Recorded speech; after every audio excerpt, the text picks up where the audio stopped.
Welcome to Missing Artwork, a show that lets artists behind your favorite album art tell their story and experience in making the iconic image of the music you love. I'm your host, Michael Escanuelas, and today we're talking to Alan Hynes, the designer of the 2016 Mondo repress for the score of the 1999 film Fight Club.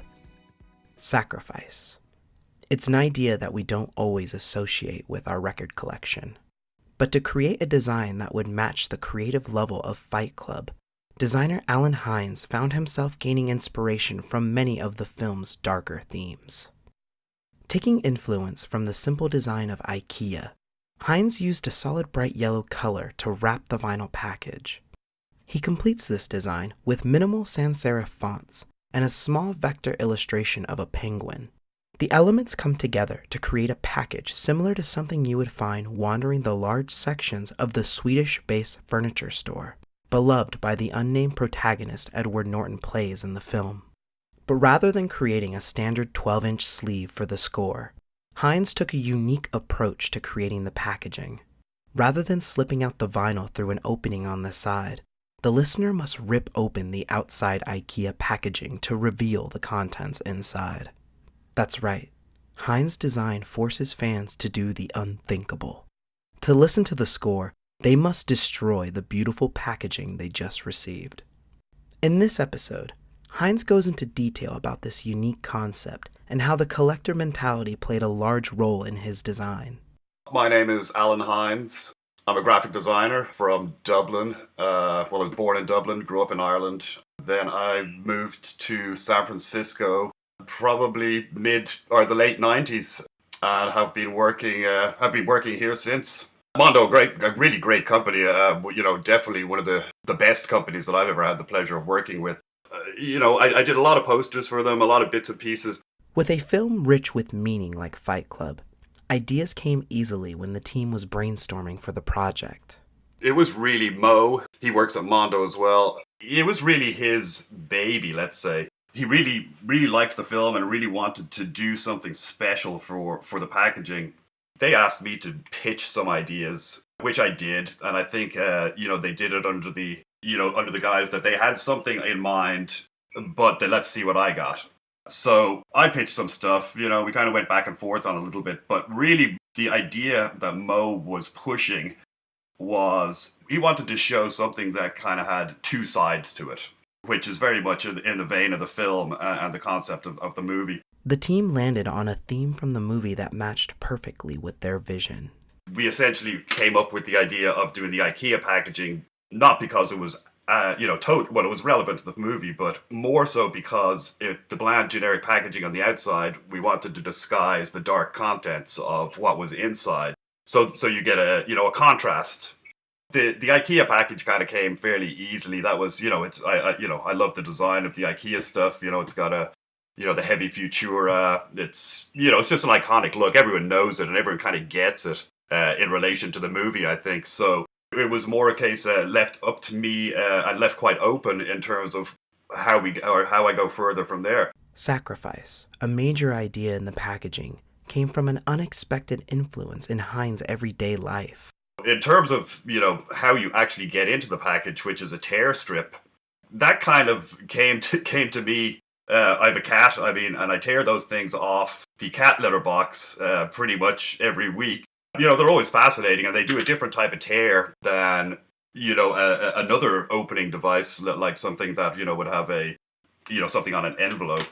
So I was always fascinated by them, and it tore differently. So I was like, okay, well, that would be kind of interesting to try and apply that to a record cover somehow.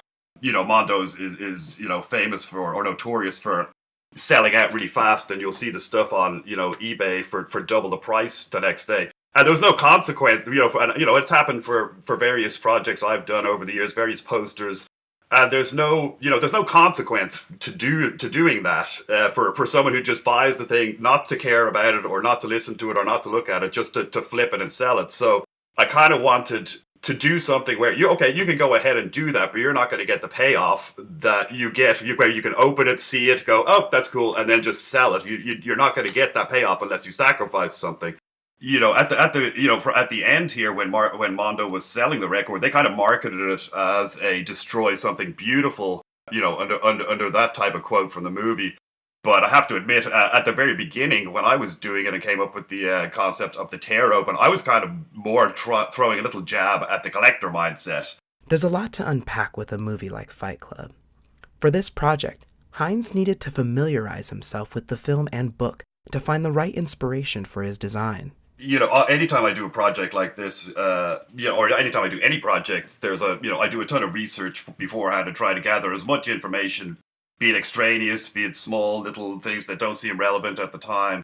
I just, gather them all down. I write pages and pages of notes and then kind of just go through all the notes and circle bits and pieces. So going through the internet, and just typing in Fight Club into Google image search and just seeing, what people have put up there. There's a ton of stuff, and people are big into the movie. They're majorly into the quotes. You'll see a billion different fan art pieces utilizing quotes from the movie. So I kind of wanted to step away from that angle of it. But, in the book, there's a ton of subtle things all the way through the book and through the movie. The people who are huge fans of it, they love dissecting these things and figuring out if they have an extra meaning or what the particular number. So there was a ton of stuff to be able to choose from. Most of the stuff, every number on the record that isn't a catalog number for the record itself has a relevance or a relation to the movie. And maybe it a phone number that sometimes pops up on something. Maybe it's an address. And I think the people who enjoy the movie, they enjoy finding these little references, or they did anyway, back in the day. But they're out there on the internet. So I trolled through blogs, I trolled through all sorts of different things, pulling out the smallest tidbits of information that people had discovered about the film and the book.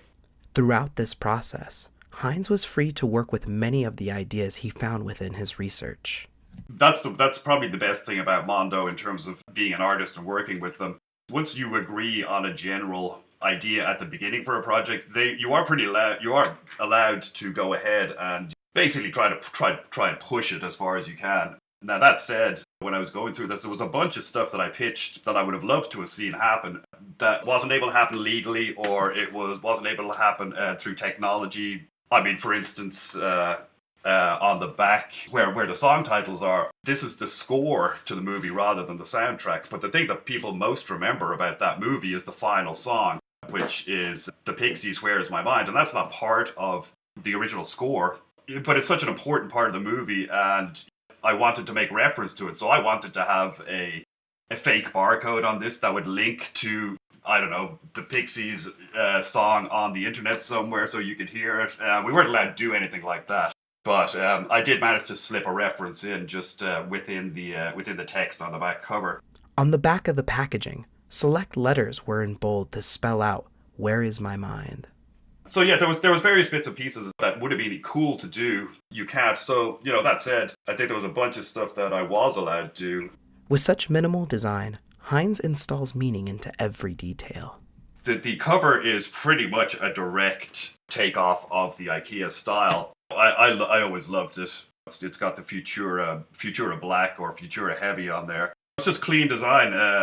Just simple things like putting the barcode massive on the front cover, which they used to great effect as a design element. I always like using things that aren't specifically nice or pretty. So I try not to have a style when I do this stuff. I really let the project lead the style.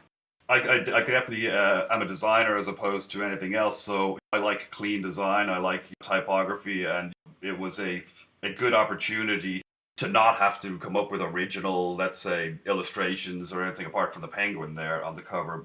The coloring on the package, I mean, I chose yellow specifically because of its relevance to cowardice, which, again, ties in with the, are you going to take the dare and actually tear this record open? So, everything was chosen carefully, right down to the colors, because I'm not sure if actually IKEA has ever used a yellow. They probably have. To create the duality of the artwork, Hynes used items around his kitchen to create the disgusting image for the inner sleeves.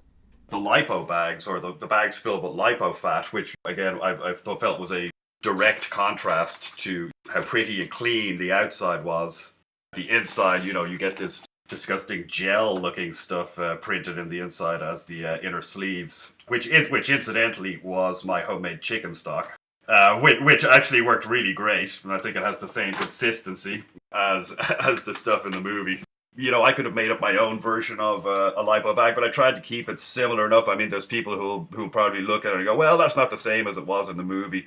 Not that that really matters, but I think those are the people who this is made for. So keeping it consistent to their view of what the movie was or what they remember, I think is important when doing stuff like this. It's also easier for me. I mean, I don't have to come up with a brand new style that no one really has any idea what it means. It's a harder sell, really. From experience, Hynes did not always have this much freedom when working with licensed packaging.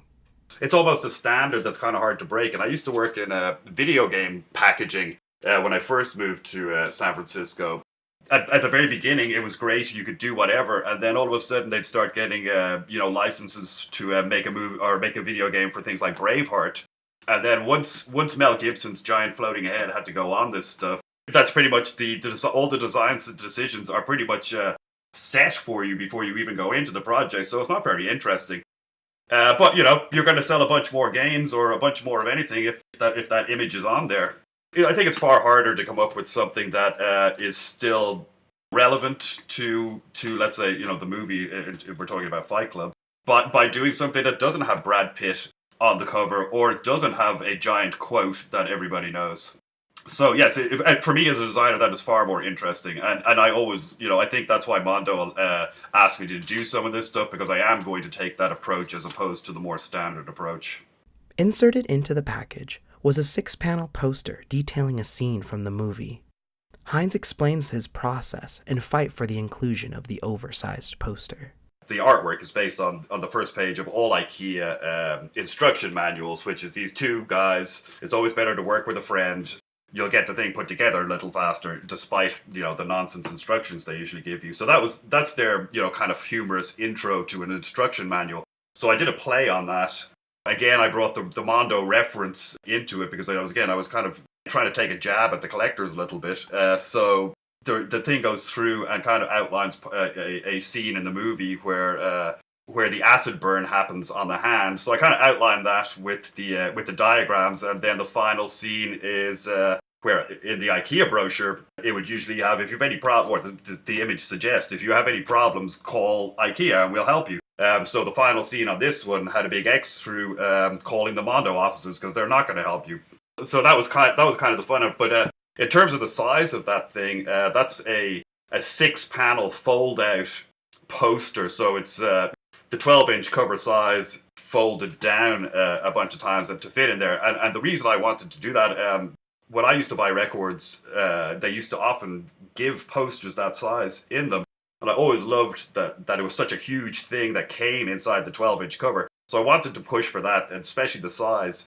But also the awkwardness of opening up something like that once you get to it, I thought was appropriate and played along with the whole IKEA feel. Once you get the thing, it's not as easy as it looks. So it would have made a big difference, I think, sliding out a letter-sized page with that, that same diagram image on it, as opposed to pulling out this thing that you got to open it up. I mean, it's probably, you got to stretch your arms to unfold it, really. So yes, it was more about making it awkward for people, and playing off of the how complicated IKEA stuff can be sometimes.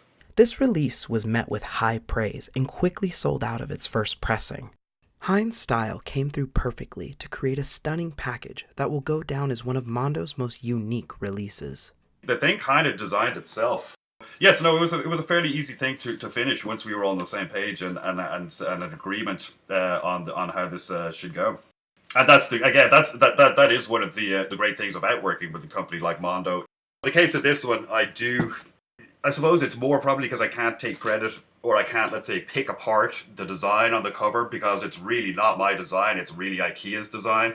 It's far easier for me to pick apart my own stuff, but in this, I pretty much stuck fairly rigidly to the IKEA style. So, if there's anything wrong with it, it's kind of their fault, in my opinion.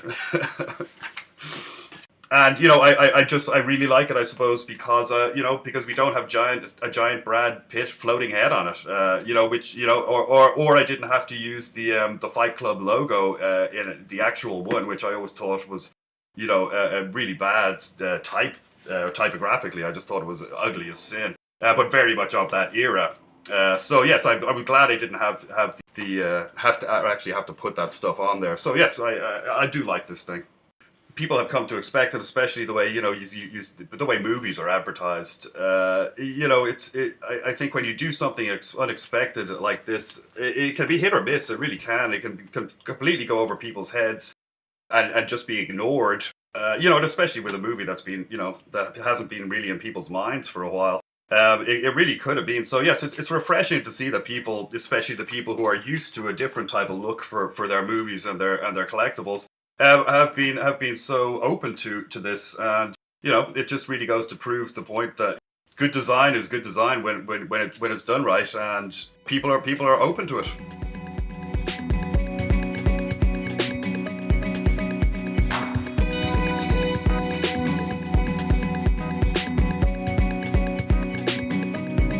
Missing Artwork is a collaboration of Chris Lantinen and myself, Michael Escanuelas. We are part of the Modern Vinyl family of podcasts, which represents other great shows like Misaligned and Vinyl Crawl. Check out modern-vinyl.com to see the latest vinyl news, features, and to find out more information about our podcast family. Thank you to Mark Reddito for our theme music, and of course, thank you to Alan Hynes for talking with us. We are still in our podcast infancy, so please go and subscribe to our show on iTunes or whatever podcast service you favor, and leave a review telling us how much you love us and the show. Then go share us with your friends. We're always on the hunt for new listeners. You can also follow us on Twitter @MissingArtwork or @ModernVinyl. Thank you for listening.